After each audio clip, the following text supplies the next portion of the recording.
रोहित दादा यानंतर दिनेश भाऊ ठाकरे बोलणार आहेत। रोहित दादा अरे लढेंगे, अरे लढेंगे, अरे लढेंगे, अरे जिंदाबाद जिंदाबाद, अरे जिंदाबाद जिंदाबाद,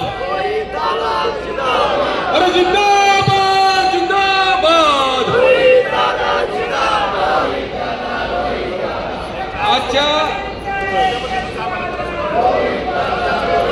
भारतीय जनता पक्षाच्या असंवेदनशील आणि अशासकीय कामकाजाचा नमुना म्हणून दादांना जी ईडीची नोटीस आलेली आहे त्या नोटिसीच्या विरोधात आवाज बुलंद करण्यासाठी इथं राष्ट्रवादी काँग्रेस पार्टीच्या प्रांगणामध्ये संपूर्ण महाराष्ट्रातून एक आवाज बुलंद केला जात आहे।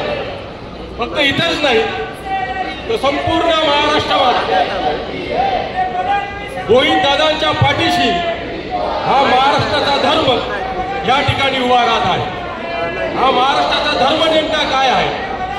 हा धर्म आहे की जेव्हा केव्हा या देशावर हुकुमशाहीची राजवट आलेली आहे, सुलतानाची राजवट आलेली आहे, तो विरोधाचा आवाज या महाराष्ट्राच्या मातीतून उठलेला आहे आणि हा आवाज उठवण्याचं मागचं काम मागील काही दिवसांमध्ये रोहित दादांकडून आक्रमक पद्धतीने केलं जात आहे।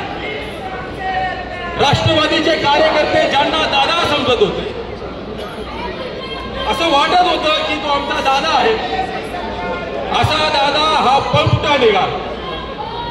तो केव्हा त्यांच्या तंबूत जाऊन बसला हे आम्हाला कळालं नाही आणि या राष्ट्रवादीच्या कार्यकर्त्याला आणि एकूणच महाराष्ट्राला हात देण्यासाठी आणि साथ देण्यासाठी एक रोहित दादा त्या ठिकाणी मैदानात उतरला।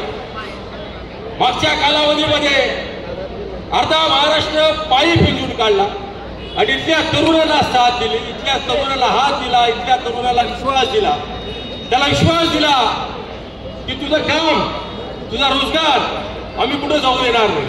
वरती काय सत्ता बदल होत असेल त्यांना सत्ता बदल करू दे, पण त्या सत्तेसाठी तिथं बसले जातात ते तुझं काम, या कामाचा विसर आमच्याकडनं तरी होणार, हे सातत्याने सांगण्याचं काम रोहित पवारांनी केलेलं आहे। आणि म्हणून याचा सन्मान करण्यासाठी ईडीने एक नोटीस पाठवली। आजकाल भारतीय जनता पक्षाच्या सरकारमध्ये जो देश सेवेचं काम करतो त्याला ईडीची नोटीस तत्काळ पाठवली जाते। मला माहित नाही की राम राज्याच्या काळामध्ये प्रभू श्रीरामाने कोणाला ईडीची नोटीस पाठवली होती की काय। हे प्रभू रामाचं नाव घेणारं सरकार बगलेमध्ये नथुराम ठेवतं। अण्णाने जसं सांगितलं की मागच्या काही वर्षांचा त्यांनी इतिहास दिला आणि लोकशाहीची रचना कशी झाली हे सांगितलं। या लोकशाहीला नख लावण्यासाठी या भारतीय जनता पक्षाचा जन्म झालेला आणि म्हणून या महाराष्ट्रातून जी भ्रष्ट झालेली लोक होती त्यांना त्यांनी गळाला लावलं आणि ही प्रस्थापित भ्रष्ट झालेली लोक यांच्या कल्पात सामील झाली।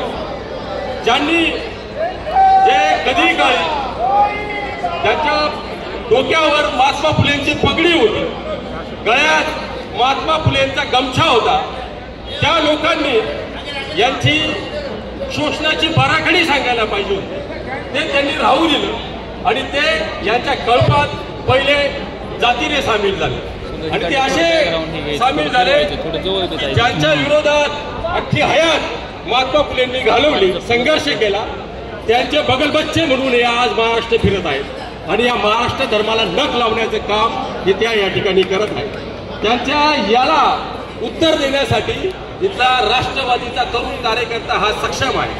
ही जी मावळी बसलेली आहे ही साहेबांच्या विचारांची, पवार साहेबांच्या विचारांची मावळी आहे। महाराष्ट्राच्या मातीला एक शाप आहे की जेव्हा केव्हा महाराष्ट्राचा मोठा माणूस त्याच्या हयातीत त्याला सलाम केला जात नाही, पण तो गेल्यानंतर त्याच्यासाठी गुडवी गायली जातात, गाणी लिहिली जातात, जातात त्या धर्तीतला फुले शाहू आंबेडकरांचं पुढचं नाव पुढच्या 100 वर्षामध्ये जर कुठलं असेल तर माननीय शरदचंद्रजी पवार साहेबांचं राहणार आहे.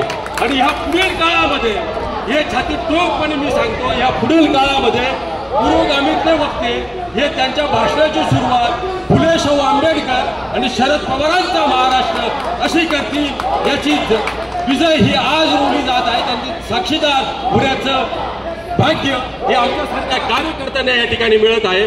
मी एवढंच सांगतो की जसं अण्णा बोलले की ज्या रस्त्याने ज्या जीवन हे येतं जातं पण ज्या नीतीसाठी तुम्ही जगतात त्या नीतीला ओळखलं जातं. एक शेर आहे की धस्त कोई मक्तल में गया वो शान सलामत रहती है, जिस धस्त से कोई मक्तल में गया वो शान सलामत रहती है. ये जान तो आनी जाने है, इस जान की कोई बात नाही.